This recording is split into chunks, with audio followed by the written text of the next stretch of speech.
91,6 Indika FM, ajang dinanti kembali hadir buat nemenin lo di siang-siang hari, buat ngajakin lo bobok siang. Enggak, bukan bobok beneran, enggak. Tapi bincang orang terkenal siang-siang, dan hari ini udah bersama salah satu musisi yang, aduh, musiknya tuh perlu didengerin berkali-kali kayaknya untuk dimengerti ya. Ada Jeffin Julian, hai! Hai, Bener halo. bener nggak tadi gue? Kalau untuk bisa mengerti musik lo nih harus didengerin berkali-kali. Sepertinya sih begitu ya.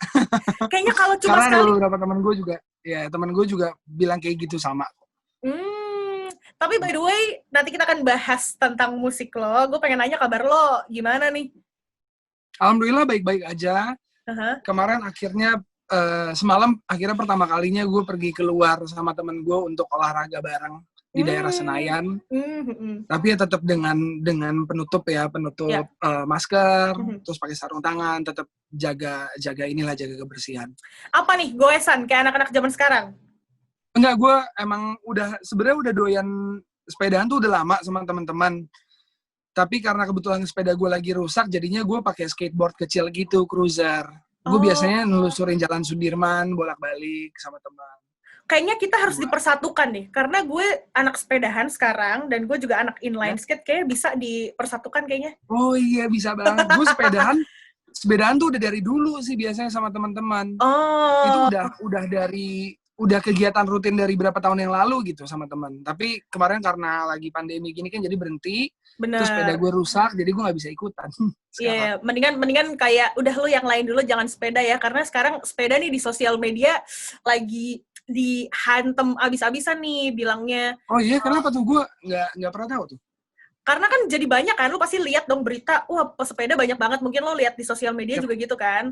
Terus juga si para pesepeda ini yang baru-baru ini tidak mengikuti apa ya, ibaratnya aturan sebagai pesepeda yang baik dan benar lah, ngambil jalan. Setuju. Jadi merusak nama baik pesepeda yang lain gitu, digeneralisasikan jadinya.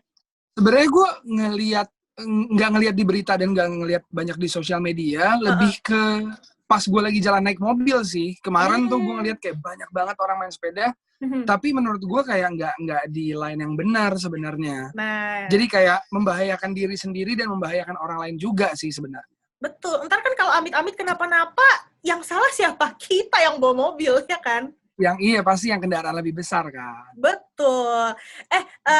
Jeffin, lu gimana nih selama pandemi 3 bulan setelah kemarin akhirnya lu keluar olahraga, di rumah ngapain aja? Di rumah gue kegiatannya sebenarnya pandemi atau enggak tuh udah mirip sih kegiatannya gue di studio. Setiap hari di studio, paling bedanya gue nggak ada manggung dan nggak ada nongkrong sama teman-teman keluar.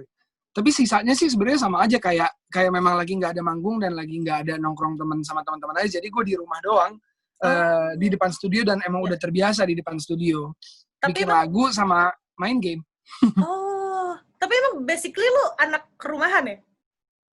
Anak rumahan sih kayaknya. Apa since lo sudah masuk ke dunia parenting, ya dong? Jadi anak rumahan? Enggak juga sih sebenarnya. Emang dari dulu gue lebih suka di rumah dan ngajak teman ke rumah sebenarnya.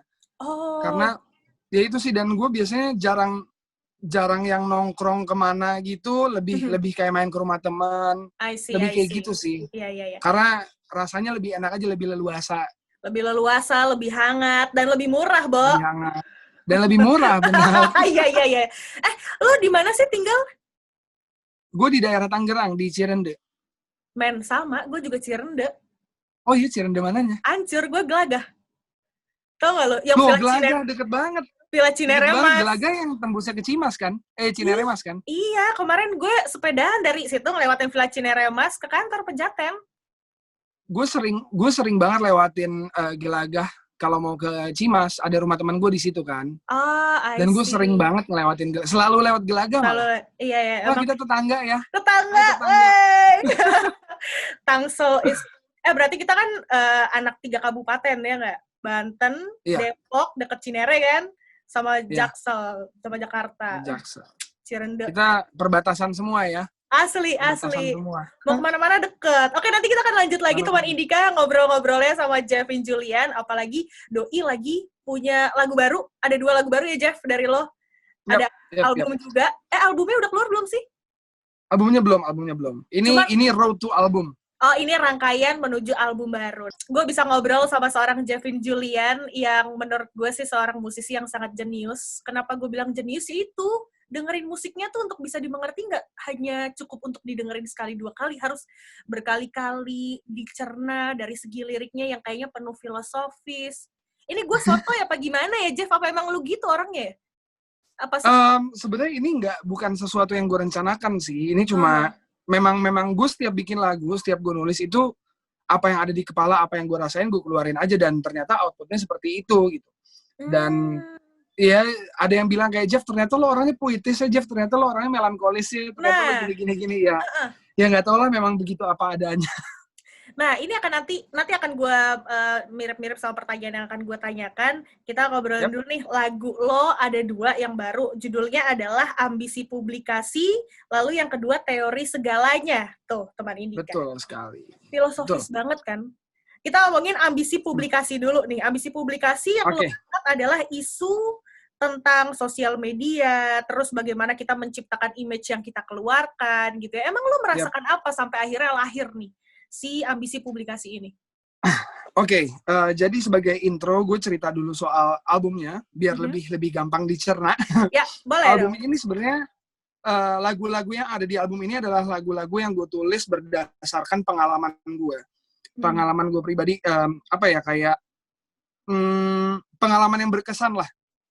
Sesuatu yang nyangkut di dalam otak dan hati gue dan dalam perasaan gue. Itu salah duanya itu adalah Teori Segalanya dan Ambisi Publikasi. Ambisi Publikasi ini adalah pengalaman gue di sosial media yang gue merasakan banget kayak dampak positif dari sosial media tuh banyak banget. Kayak ya banyak lah yang kita bisa dapetin informasi baru, kita bisa mempromosikan diri sendiri, karya-karya kita atau jualan kita atau banyak hal. Tapi di balik itu pun juga banyak banget hal-hal negatif yang bisa didapetin dari sosial media. Menurut gue kayak ada orang-orang yang belum terlalu paham menggunakan sosial media. Menurut gue kayak etika dalam bersosial media tuh penting banget. Seperti di kehidupan nyata, kita harus menghormati satu sama lain, tidak judgmental sama orang, karena intinya kita nggak tahu kehidupan orang itu, kita cuma tahu kehidupan orang itu sebatas sosial media aja. Jadi tolong dihargai. Itu sih sebenarnya yang merasa kayak gue terserang sama orang-orang gitu. Sampai yang paling polnya lagi adalah anak gue North yang masih kecil banget dan belum ngerti apa-apa. Sampai ada orang kesel sama gue ngatainnya anak gue gitu via sosial media dengan akun yang tidak ketahuan dia siapa. Itu jadi kayak, wah gue capek banget sih sosial media begini. Dan gue pas nulis lagu itu emang gue lagi titik jenuhnya banget sama sosial media. Jadi gue nggak buka internet bukan internet sih. Gue nggak buka sosial media sama sekali. Instagram, Twitter, kayak gitu-gitulah. Terus itu Ambisi Publikasi. Lahirlah Ambisi Publikasi ini. Oh gila, emang orang jahat banget ya. Anak lo kena banyak target jadinya. Iya, banyak orang yang jahat, tapi banyak juga orang yang benar menggunakan sosial medianya. Gitu, yang baik, yang menghargai orang, nggak ngomong sembarangan, tutur kata juga dijaga. Karena kita nggak tahu lah, kita sempat dengar berita banyak banget orang-orang yang bunuh diri karena sosial media. Betul. Mungkin karena dibully abis-abisan, cyberbullying gitu-gitulah. Ya kan pada akhirnya sebenarnya kalau misalnya orang-orang yang bisa dikatakan influencer, selebgram dan lain sebagainya, emang niatnya sharing, niatnya memang untuk menginfluence gitu, tapi bukan niat mereka untuk lu hidupnya harus kayak gue nih, enggak juga. Pinter-pinternya kita sebagai user harus memfilter gitu kan. Yap, itu sih. Nah, jadi jangan segala sesuatunya ditangkap mentah-mentah gitu loh. Setuju. Semuanya tuh teman Indika yang ada di sosmed tuh dicerna dulu, nggak cuma makanan yang dicerna, segala informasi di sosial media juga harus dicerna ya. Nah, tapi terus lahirlah si Ambisi Publikasi ini. Apa sih sebenarnya yang pesan yang ingin lo sampaikan gitu? Itu sih beretika dalam bersosial media. Itu cuma itu doang kok yang gue tekanin di lagu ini. Simple itu doang. Karena gue udah sempet gerah banget lah ngelihat sosial media yang kayak ini. Kenapa sih banyak banget hatred, banyak banget yang ribut, banyak banget banyak banget kayak gitu-gitulah yang orang-orang nyebarin hoax atau berita-berita yang nggak enak malah disebarluaskan banyak banget. Kayak gitu-gitu malah dibesarin. Gue kayak gue kayaknya udah capek mikirin hidup gue, kenapa sih gue mesti mikirin ginian juga. Ini tapi padahal memang si sosial media itu menjadi dua mata pisau ya. Secara kan lu as a musician, ini kayaknya ranah lo banget nih untuk mempromosikan diri lo, membranding, personal branding lo as a musician. Tapi terus pada akhirnya kemarin puasa sosmed, apa yang lo rasakan? Gue sempat merasa enak sih sebenarnya sih. Sempat merasa nyaman gitu. Tapi sosial media itu kan memang sekarang adalah media yang dibutuhkan banget kan. Untuk kita bekerja, apalagi di era seperti ini, era pandemi ini. Yang kita mesti work from home dan segala macamnya gitu. Kerjaan di luar juga semakin berkurang. Jadi memang harus embrace ya. Mau gimana lagi, harus dijalanin. Dan akhirnya gue jadi balik lagi ke diri gue. Gue memang harus menyikapi diri gue di sosial media seperti apa. Biar gue nggak kesal sama orang tuh seperti apa. Mau orang ngomong apa segala macam bla bla, gue mesti ngapain. Sampai akhirnya gue emang harus berdamai sama diri gue sendiri sih. Kalau misalkan orang sampai ada yang ngatain ini itu, ya udah jangan dimasukin ke hati lah. Mungkin dia emang cuma iseng ngetik doang, nggak ada maksud bener-benernya kayak gitu-gitu. Jadi kayak positive thinking aja deh. Tuh, teman Indika ya. Nih pesannya bagus banget sih. Ini karena relate banget sama banyak orang, karena makin kesini apalagi kita kemarin pandemi pula, di rumah doang, ngapain lagi kalau bukan buka sosmed, ya kan? Yang bukan urusan kita ya diurus-urusin juga gitu. Jadi buat teman-teman Indika, coba deh dengerin Ambisi Publikasi dari Jevin Julian. Siapa tahu lu bisa tercerahkan ya kan? Bisa terbuka mata dan pikirannya bagaimana. Terinspirasi apa gitu ya. Bisa lebih beretika dalam bermain sosial media. Tapi gue sangat menantikan kehadiran lo, kehadiran Rini juga untuk main ke Indika FM. Kenapa kalian nggak berkolaborasi sih berdua? Berkolaborasi kok. Soundwave kan kemarin juga baru pas banget gue ngerilis single yang Teori Segalanya. Soundwave pun juga ngerilis single. Cover lagunya Kamulah Satu-Satunya, lagunya Dewa. Oh iya ya, gue denger deh. Gue kayak oke, ini punya versi siapa ya? Oh, Soundwave. Oke, berarti nanti bakal ada interview Bobo Siang, Jevin, sama Rini ya? Iya dong, Soundwave. Dia lagi. Lo lagi. Tapi by the way, ini lagu kedua selanjutnya yang ada di album lo yang berjudul Samsara, betul? Oh, Samsara nama albumnya, iya. Ini berarti lagu keduanya ya, Teori Segalanya. Teori Segalanya, betul sekali. Ini namanya Teori Segalanya nggak kedetek nih di otak, tentang apa nggak kebaca. Tentang apa sih emang? Jadi lagu ini tuh lagu yang gue tulis sama sahabat gue dari kampus, dari kuliah dulu. Berawal dari dia sebenarnya. Jadi dia tuh emang suka bikin-bikin lagu, nyanyi-nyanyi sendiri, terus dia kirimin voice note ke gue, dan gue suka banget lagu itu. Jadi ini ternyata memang relate sama kita berdua, sama semua orang mungkin ya. Karena waktu itu kita lagi curhat-curhatan nih, sesi curhat antar sahabat. Siap. Kita lagi ngomongin soal hidup. Dan sempat ngerasain titik-titik rendah dalam hidup kita lah. Termasuk gue. Dan pada saat kita lagi putus asa dan lagi di titik terendah, kadang-kadang tuh gue dan dia tuh suka ngerasa lupa bahwa kayaknya semua orang tuh gak ada yang setuju dan gak ada yang ngedukung kita gitu. Perasaannya tuh kayak, aduh gila ya, semua orang gak ada yang ngertiin gue gini segala macam bla bla. Tapi kita gak sadar ternyata gue masih punya si sahabat gue ini. Gue punya keluarga gue punya anak gue, punya semua orang terdekat gue yang selalu ngedukung dan selalu ada di belakang gue. Jadi kayak yang kelihatan tuh cuma negatif aja, positifnya tuh gue lupa gitu bahwa mereka semua selalu ada di belakang gue dan ngedukung gue dan selalu menjadi pendengar yang baik buat gue. Jadi mereka semua itu adalah teori segalanya buat gue. Gitu.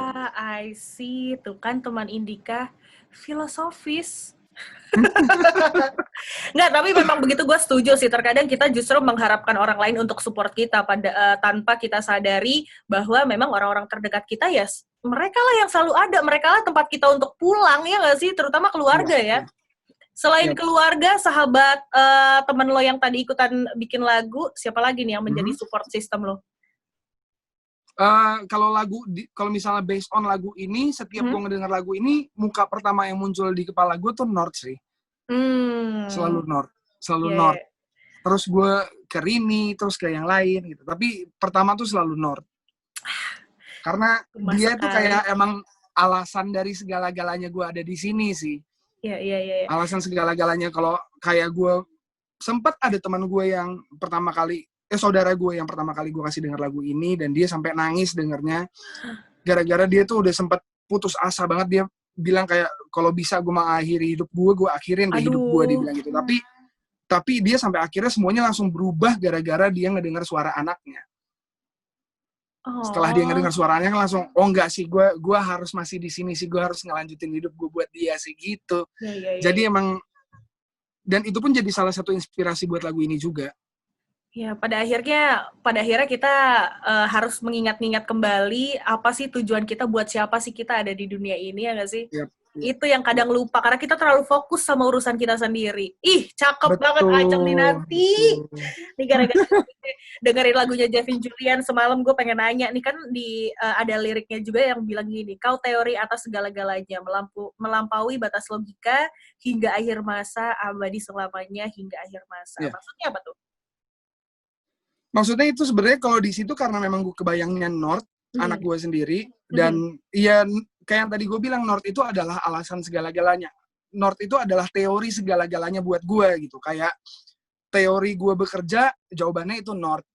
Teori gue bertahan hidup, itu North. Teori gue apapun, itu semuanya alasannya North. Dan North itu akan menjadi teori gue segalanya sampai akhir masa, sampai kapanpun tuh akan selalu North sih nomor satu. Ih, luar biasa. Dan mungkin anak kedua gue, mungkin anak ketiga gue, ya pokoknya anak-anak gue lah. Boleh penonton yang ada di sini boleh beli tepuk tangan. Luar biasa banget. Gue bisa melihat bagaimana North membawa happiness lo yang lain sih selain musik, menurut gue ya. Dari cara gue melihat lo yang sangat antusias, berkaca-kaca, gimana lo ngomongin North, bagaimana happy-nya lo punya dia gitu kan. Jadi kayaknya emang bener ya, anak itu pasti membawa kebahagiaan tersendiri buat para orang tuanya. Nggak ada yang namanya mantan anak, nggak ada yang namanya mantan ibu, mantan bapak. Nggak ada. Itu luar biasa. Jadi sedih. Mau peluk bapak gue jadinya. By the way, ini pandemi, seperti yang tadi lo bilang, pasti dampaknya lumayan berasa ya, terutama buat musisi gitu kan. Apa nih yang efek apa lagi yang lo rasakan ketika plus minus kurang lebih 3 bulan di rumah aja? Awalnya tuh gue banyak banget ngerasain negatifnya dari pandemi ini ya, bosen, nggak ada manggung, terus kayak income itu udah pasti berpengaruh juga kan saat pandemi kayak gini. Tapi ternyata tuh setelah sebulan 2 bulan gitu gue berasa kayak, oh ternyata positifnya ada juga ya. Banyak banget juga positifnya yang gue bisa dapetin. Satu, waktu gue di rumah semakin banyak. Terus kayak hubungan gue antara, ini balik lagi ke North sih, hubungan gue ke North itu juga semakin dekat dan semakin hangat. Kedua, gue ngelihat Jakarta bersih banget sekarang. Setiap sore gue keluar rumah, gue ngeliat langit bagus banget, biru banget, dan polusinya jadi berkurang banget. Terus yang ketiga itu mendekatkan teman-teman yang jauh. Maksud gue kayak teman-teman gue yang udah lama gue nggak ketemu, lama nggak pernah hubungan, tiba-tiba kita jadi WhatsAppan, tiba-tiba kita jadi telepon, jadi nongkrong di Zoom. Jadi kayak gitu, dan akhirnya selesai pandemi kita ketemu yuk. Jadi kayak gitu. Silaturahminya malah sama orang-orang yang lama malah balik lagi, bener. Yang kelima, makin produktif di rumah. Gue jadi bikin lagu. Dan yang keenam itu adalah banyak hidden ability yang tiba-tiba nongol. Lu menemukan hobi-hobi baru nih ternyata. Hobi-hobi baru, iya, kayak ternyata gue bisa bikin A, ternyata gue bisa bikin B, ternyata gue bisa bikin C. Apa ya? Sebenarnya ini emang udah kesukaan gue udah lama sebagai penikmat.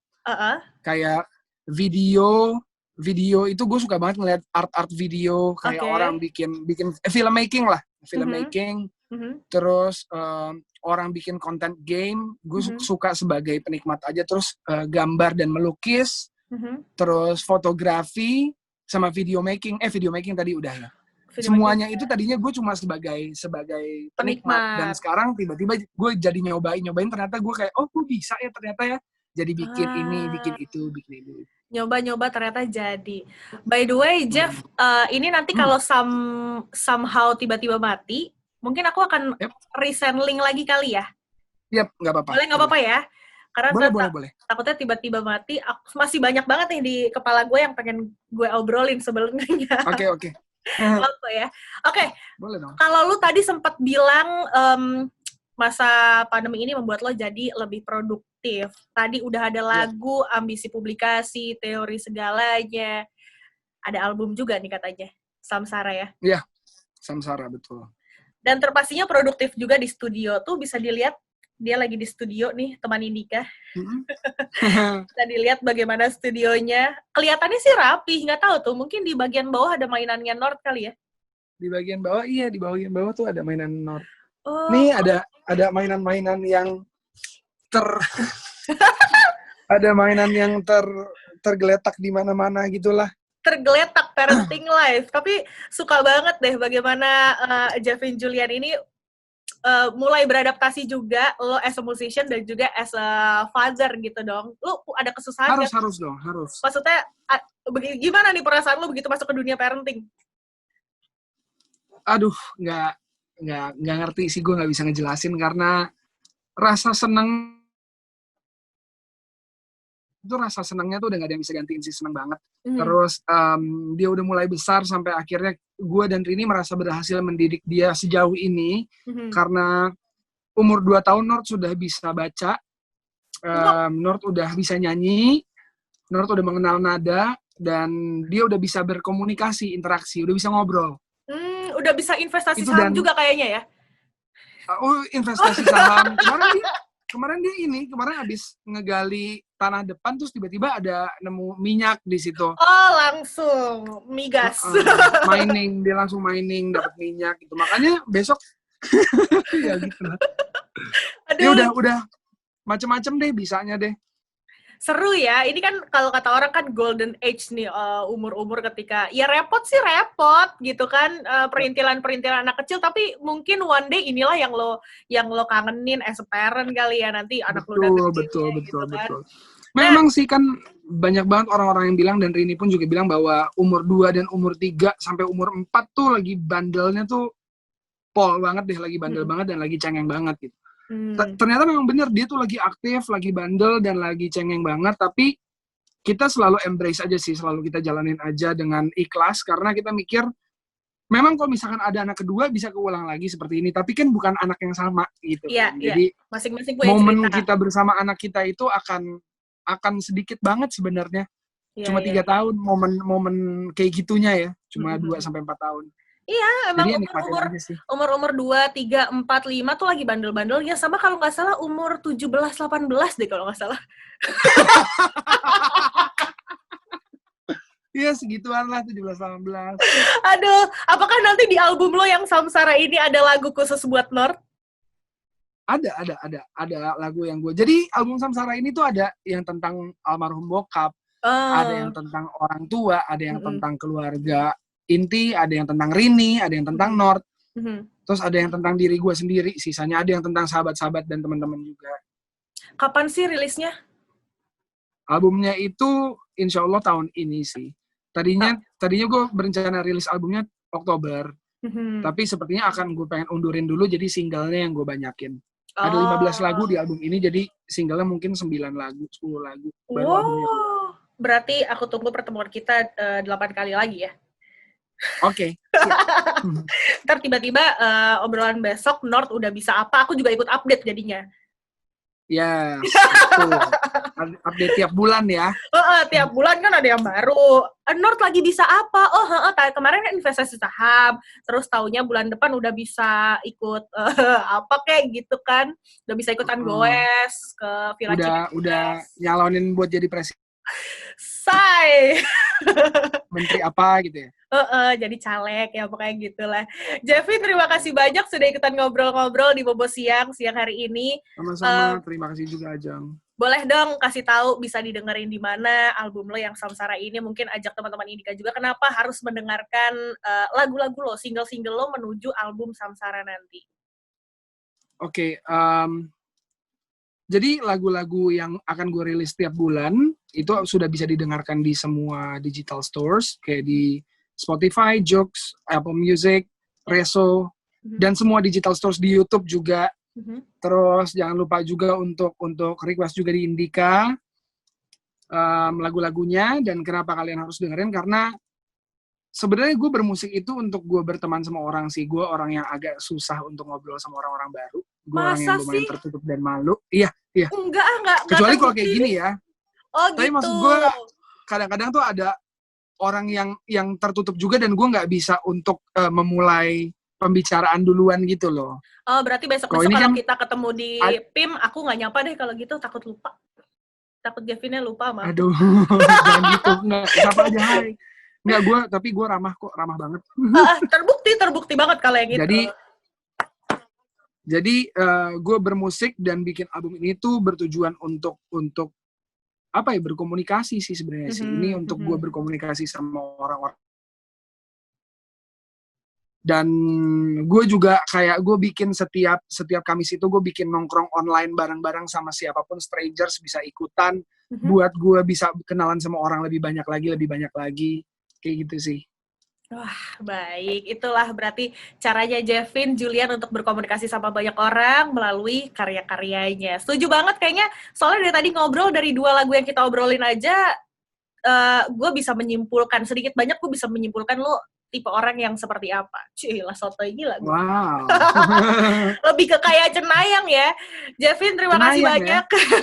Terima kasih banyak. Salam buat Rini, salam buat Nord. Sehat-sehat selalu buat kalian ya. Pokoknya kalau kita ketemu di daerah Cirende, Cinere, Karangtengah, saling bertegur sapa ya. Yes, pasti. Gue juga terima kasih banyak ya. Terima kasih banyak. Ajeng dan Indika. Yes, terima kasih Jevin. Sampai ketemu di lain waktu. Ditunggu kehadirannya di studionya Indika FM. Sukses selalu ya buat lo ya. Bye! Terima kasih, sukses selalu juga buat Indika. Bye.